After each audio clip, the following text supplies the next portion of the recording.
Halo, apa kabar?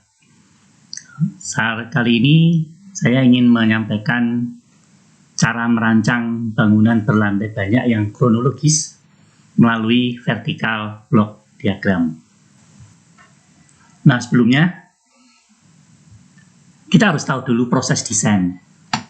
Proses desain dimulai dari konsep desain, kemudian skematik desain, kemudian berkembang menjadi desain development, selanjutnya tentang pembangunan.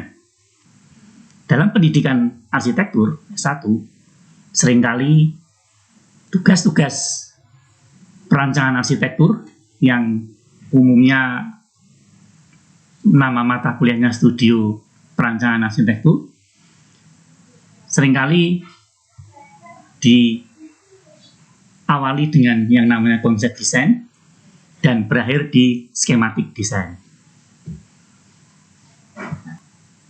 Nah, untuk mengetahui skematik desain, sebelumnya kita harus tahu dulu apa itu konsep. Dengan kata-kata sederhana, konsep adalah ide.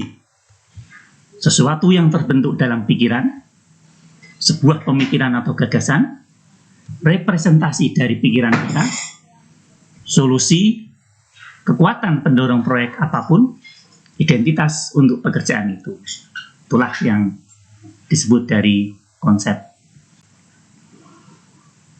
Definisi konsep lainnya banyak. Ada ide, ada teori, ada ramuan, ada parti, ada konsepsi, ada opini, atraksi, filsafat, kepercayaan, inspirasi, gambar, melihat, niat, rencana, berpikir, kesan, hipotesis, dan rancangan. Itulah kira-kira definisi konsep adalah sekian banyak arti ini.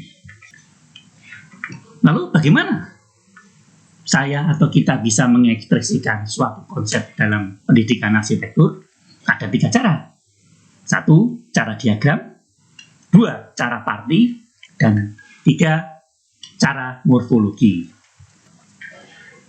Nah, ini ada buku online, bisa jadi referensi untuk kalian semua dalam berkreasi menciptakan diagram arsitektur. Ada 3, ada The Architecture of Diagram, yang kedua Creative Diagram in Architecture.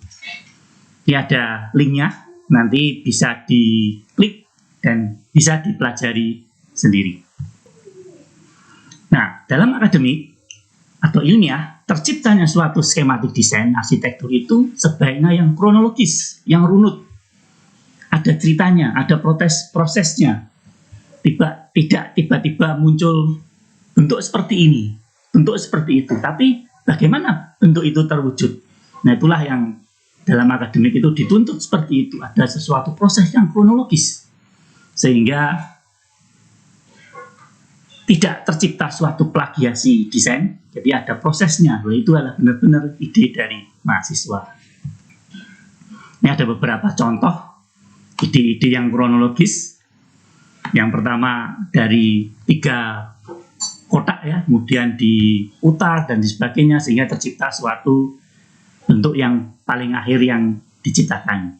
Ini contoh satu. Kemudian contoh lainnya, ini ada semacam dari garis, kemudian dibentuk 3 dimensi ke atas. Kemudian, nah contoh yang yang sangat bagus bisa dilihat di YouTube ya, karyanya Bikingel. Nah, ini ada proses desainnya, ada ceritanya. Dulunya seperti ini, kemudian dikembangkan seperti ini.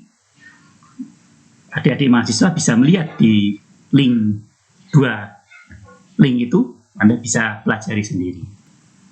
Nah, selanjutnya bagaimana cara membentuk denah dan bentuk dengan bubble diagram? Nah, untuk itu pada tahap 2 nanti, pada bagian 2, kita akan membahas tentang bagaimana cara membentuk denah dan bentuk dengan bubble diagram.